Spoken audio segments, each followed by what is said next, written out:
Hello, hello မင်္ဂလာပါဒီနေ့ဘယ်မှမရှိသေးတယ် Smart Chef 5 EV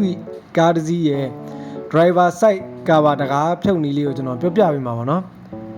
Okay စိတ်ပါဝင်စားတယ်ဆိုရင်ဗီဒီယိုအဆုံးထိလိုက်ပါကြည့်ရှုပေးဖို့ဖိတ်ခေါ်ပါတယ်ခင်ဗျ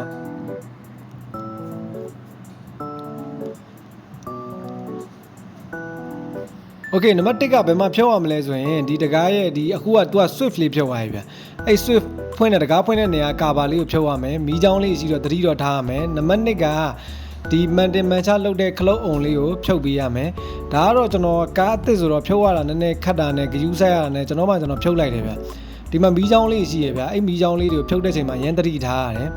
ပြီးရင်သူ socket လေးတွေကိုဖြုတ်ပြီးသွားရင်အဲ့အောက်မှာ 8mm စကူလေးနှလုံးရှိတယ်ဗျအဲ့စကူလေးနှလုံးကိုဖြုတ်မယ်ဖြုတ်ပြီးသွားပြီဆိုရင်တကားအောက်မှာဘယ်နေရာလွတ်လဲလွတ်တဲ့နေရာကိုကျွန်တော်တို့ကော်ဒန်လေးထည့်ပြီးတော့ပါဗျာထိုးကလန့်ပြီးတော့ကိုရှိရဲ့ဘက်အချမ်းကိုဆွဲခွာလိုက်ရင်တကားလေးကကွာတယ်ဗျဒါပေမဲ့အဲ့မှာကျွန်တော်စကူတစ်လုံးမိခဲ့ဗျဖြုတ်ဖို့အဲ့မှာဒီဘက်ပိတ်တကားပေါင်ပြီးမှာကာဘာလေးနဲ့စကူတစ်လုံးရှိသေးရဲ့ဗျ 8mm စကူလေးပဲနော် 8mm 8နက်လေးပါဗျာအဲ့8နက်လေးကိုဖြုတ်မယ်ဖြုတ်ပြီးသွားပြီဆိုရင်တကားကိုကိုယ့်ဘက်ကိုဆွဲခွာမယ်ခွာပြီးတော့အပေါ်ဘက်ကိုမပြီးထုတ်ရတာဗျသူကကြောက်အပေါ်ဘက်ကိုမပြီးထုတ်မယ်ထုတ်ပြီးသွားပြီဆိုရင်လိုအပ်တဲ့ socket လေးတွေကိုဖြုတ်မယ်ဖြုတ်ပြီးသွားပြီဆိုရင်တကားခွာယူခြင်းအောင်မြင်စွာနဲ့ပြီးဆုံးသွားပါပြီအဆုံးထိလိုက်ပါကြည့်ရှုပေးတဲ့အတွက်လည်းအားလုံးကိုကျေးဇူးတင်ပါတယ်ခင်ဗျ